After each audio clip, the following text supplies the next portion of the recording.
आशीष मित्तल की company innovative view, जो हमें मेल के मदद से नोटिस भेजते हैं कि ये जो गलत अफवाह फैला रहे हैं कि एसएससी का सिस्टम जो है फेलुअर है। ऐसा कोई न मुद्दा था हम लोगों का, न हम लोगों ने इस तरीके का बात कही कि लंबे समय तक कार्य मिलता रहे और हमारा जो सभी स्टाफ जो है वो काम करते रहे, वो बेरोजगार ना हो और हम लोग भी बेरोजगार ना हो। इसलिए लंबा वर्क के कारण हम लोगों ने उधार लेकर या अपना जो भी संपत्ति बेचकर पैसा इन्वेस्ट किया इस एग्ज़ाम के लिए। तो हमने सीजीएल का प्रोजेक्ट कराया, एडीक्यूटी के द्वारा एसएससी का प्रोजेक्ट सीजीएल कराया, हमने सक्सेसफुल कराया, बिना माल प्रैक्टिस के कहीं कोई शिकायत नहीं आई। इन्हीं का फिर वो एग्ज़ाम सेंटर में दोबारा इस साल 2025 की घटना में बता रहा हूँ। नमस्कार, दर्श न्यूज में आपका स्वागत है। मैं हूं आपके साथ विशाल। बिहार में ऑनलाइन एग्जाम देने को लेकर के देखिए इन दिनों बवाल छिड़ा हुआ है। दरअसल ऑनलाइन एग्जाम सेंटर के जो एसोसिएशन है उन्होंने एक बड़ा आरोप लगाया है एसएससी पर और कहा है कि एसएससी ने मनमानी करते हुए एक ऐसे कंपनी को एग्जाम कराने का ठेका दे दिया है जिस पर भ्रष्टाचार के आरोप लगे हैं और उस पर सीबीआई जांच चल रही है। बीते दिनों लगातार देखिए मामला गरमाया और आज देखिए एक बड़ी जो है तस्वीर सामने आई है जिसमें कहा जा रहा है कि बिहार के ऑनलाइन एग्जाम सेंटर एसोसिएशन ने कहा है कि बिहार में 200 एग्जामिनेशन सेंटर हैं जिसमें ऑनलाइन एग्जाम सेंटर बुक किया जाता है, लेकिन अचानक एसएससी ने इनोवेटिव व्यू को एग्जामिनेशन का टेंडर दे दिया, जबकि इनोवेटिव व्यू ने कई गड़बड़ियां की है। उसके बाद भी एग्जाम कराने का टेंडर दिया गया है। एसएससी के चेयरमैन से आग्रह किया गया है कि आरोप लगाते हुए कहा है कि आशीष मित्तल की कंपनी इनोवेटिव व्यू की जांच की जाए, इसके बाद टेंडर दिया जाए। हम लोगों के साथ एसएससी का जो एग्रीमेंट है मार्च 2026 तक है और फिर भी हम लोग एग्जाम कराने नहीं दिया गया और टेंडर इनोवेटिव व्यू को दे दिया गया। तो साफ तौर पर आरोप लगाया जा रहा है एसएससी पर कि ऐसे आदमी को, ऐसे ऑर्गेनाइजेशन को एग्जाम कराने के लिए दे दिया गया है पूरा ठेका, जिस पर कि सीबीआई की जांच चल रही है।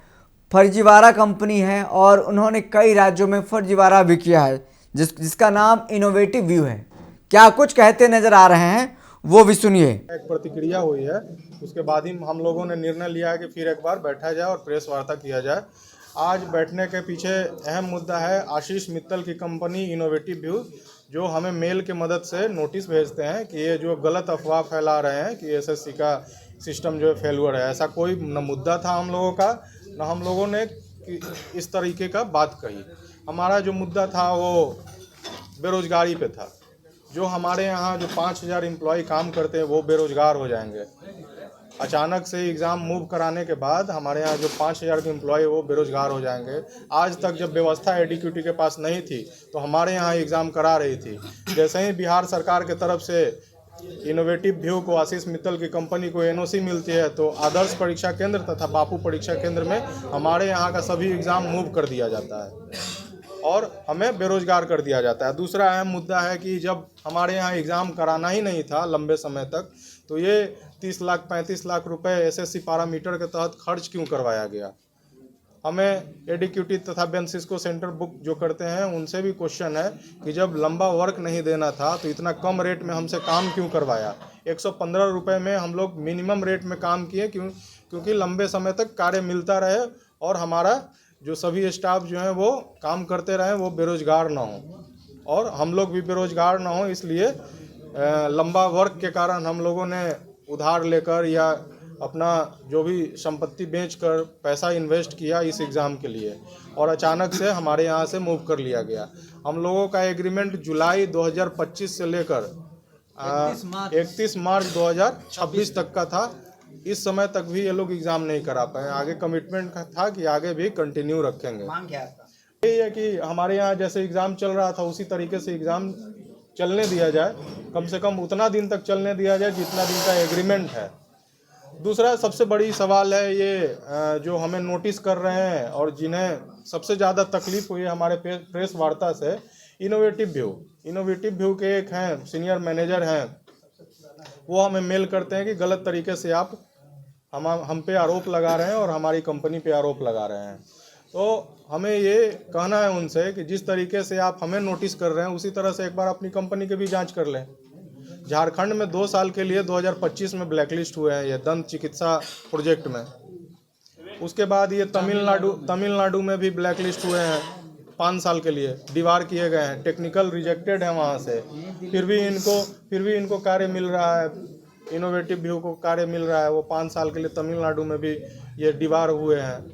दिल्ली पुलिस का जब एग्ज़ाम चल रहा था, एसएससी की जब एग्ज़ाम करा रही थी टीसीएस, तो दिल्ली पुलिस का आज जो कंप्लीट हम लोगों ने सक्सेसफुल करवाया है, यही एग्ज़ाम में वो गड़बड़ी करते हुए पकड़े गए। नोएडा में आदर्श परीक्षा केंद्र है जो कि 2 साल पहले से चल रहा है।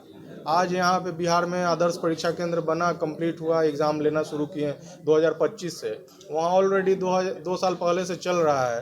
तो वहाँ जब टीसीएस एग्ज़ाम कराती थी तो यही एग्ज़ाम उनके यहाँ भी चल रही थी, जो अभी हम लोगों के यहाँ चल रही है। उसमें इनके यहाँ से लगभग 17 स्टाफ जेल जाते हैं। उसमें एक मोहित नाम का इनका स्टाफ था, वो भी जेल जाता है।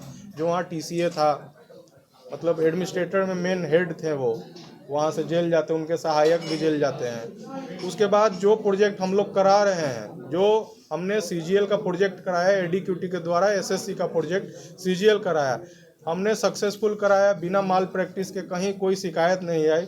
इन्हीं का फिर वो एग्ज़ाम सेंटर में दोबारा इस साल 2025 की घटना में बता रहा हूँ, 2025 में जो सीजीएल चल रहा था वहाँ से भी गड़बड़ी में पकड़े गए। वहाँ गड़बड़ी, इनके स्टाफ क्या करते थे कि जो भी विकलांग बच्चे हैं उनको स्क्राइब दिया जाता था, स्क्राइब उनको पढ़ने वाला दिया जाता था केंद्र के तरफ से। उसमें स्कॉलर को घुसाकर और उनको मदद चीटिंग करवाते थे। उसका भी हमारे पास ये प्रूफ है। आप ही लोग के द्वारा हमें पता चलता है, मीडिया से ही हमें पता चलता है कि ये इस एग्ज़ाम को भी नहीं छोड़े, इसमें भी गड़बड़ियाँ इनको पाया गया। फिर भी वहाँ पे एग्ज़ाम आज भी चल रहा है। पता कीजिए, आज भी दोनों जगह, बिहार में भी चल रहा है, नोएडा में भी चल रहा है। नोएडा में जहाँ ये 2-2, 3-3 घटना करके बैठे हुए हैं, वहाँ आज भी एग्ज़ाम चल रहा है। तो मेरा अहम मुद्दा ये है, ये सब दिखाने का, हमें ये जस्टिफिकेशन मैं नहीं कर रहा हूँ, मैं कोई जज नहीं हूँ। मेरा अहम मुद्दा ये है दिखाने का इनकी गड़बड़ियाँ, कि क्या हम इतनी गड़बड़ियाँ करते तो क्या ये एडीक्यूटी और एसएससी हमारे यहाँ एग्ज़ाम कराती, जो आज इनके यहाँ करा रही है। हम लोग जो है बहुत ये जब शुरुआती दौर में एडीक्यूटी को जो ये बच्चे हैं, जो विद्यार्थी हैं, वो एक्सेप्ट नहीं कर रहे थे, उस समय हमने एग्ज़ाम कराया। जो इनकी व्यवस्था नहीं थी, दिल्ली में काफ़ी टीचर्स लोग और विद्यार्थीगण प्रोटेस्ट भी कर रहे थे कि एडीक्यूटी न करा के टीसीएस कराए। उस समय उस चैलेंज को हमने झेला। हमारे यहाँ बच्चे आके तोड़ फोड़ करते थे, अलग मेंटलिटी के साथ आते थे। इनका सर्वर में बग था, सर्वर में इनका ये ड्रॉबैक था, माउस रुक जाता था, उस वजह से काफ़ी दिक्कतें आती थी। तो दिक्कतों को सामना करके एग्ज़ाम को सक्सेस हमने बनाया, बिहार के सभी केंद्र वालों ने बनाया, केंद्र संचालकों ने बनाया। और आज जब सक्सेस रूप से होने लगा, बढ़िया से होने लगा, तो टोटल एग्ज़ाम को मूव करके बापू परीक्षा केंद्र और आदर्श परीक्षा केंद्र में एक सिंगल हैंड को सौंप दिया। आगे कदम क्या होगा? आगे हम लोग यही कदम, आगे तो जो भी निर्णय लिया जाएगा हम लोग के सहमति से लिया जाएगा, सभी केंद्र वालों के सहमति से लिया जाएगा। लगभग हम लोग निर्णय मतलब कानूनी प्रक्रिया में आने का सोच रहे हैं हम लोग। निशांत हुआ और यहाँ काफ़ी लगभग 30 से 35-40 केंद्राधीक्षक भी मौजूद हैं, जो केंद्र संचालक है वो मौजूद हैं, तथा हमारे यहाँ जो इन्विजिलेटर काम करते थे 80 से 100 तक, वो भी मौजूद हैं, जो बेरोजगार हो गए हैं। तो आपने सुना ऑनलाइन एग्जाम सेंटर एसोसिएशन ने जिस तरीके से बताया कि बिहार में 200 से ज़्यादा एग्ज़ाम सेंटर हैं जहाँ के एग्ज़ाम दिलाया जाता है, जो पूरा जिम्मा लेता है, सेंटर बुक किया जाता है। लेकिन अचानक से एसएससी ने एक ऐसे कंपनी को, ऐसे लोगों को ठेका दे दिया, एग्ज़ाम कराने का पूरा ठेका दे दिया, जो कि भ्रष्टाचार में संलिप्त है, जिस पर सीबीआई जांच कर रही है कहा जा रहा है। और जबकि तमाम जो लोग हैं, जो एग्जामिनेशन कराते हैं, जिसके तहत सेंटर बुक किया जाता है, 200 एग्जामिनेशन सेंटर हैं बिहार में। ओवरऑल की बात करें तो 200 एग्जामिनेशन सेंटर के जो एसोसिएशन के लोग हैं वो परेशान हैं, घर बैठ गए हैं कि आखिर करेंगे तो करेंगे क्या। अब देखना होगा इस पर एसएससी क्या कुछ संज्ञान लेती है, क्या जिस पर सीबीआई का जांच चल रहा है उसके खिलाफ कोई कार्रवाई होता है, या फिर उनसे ठेका वापस लिया जाता है उस कंपनी से। फिलहाल इस खबर में इतना ही, हमें दीजिए इजाज़त, फिर मिलते हैं किसी बड़ी खबर के साथ। तब तक के लिए बहुत बहुत शुक्रिया।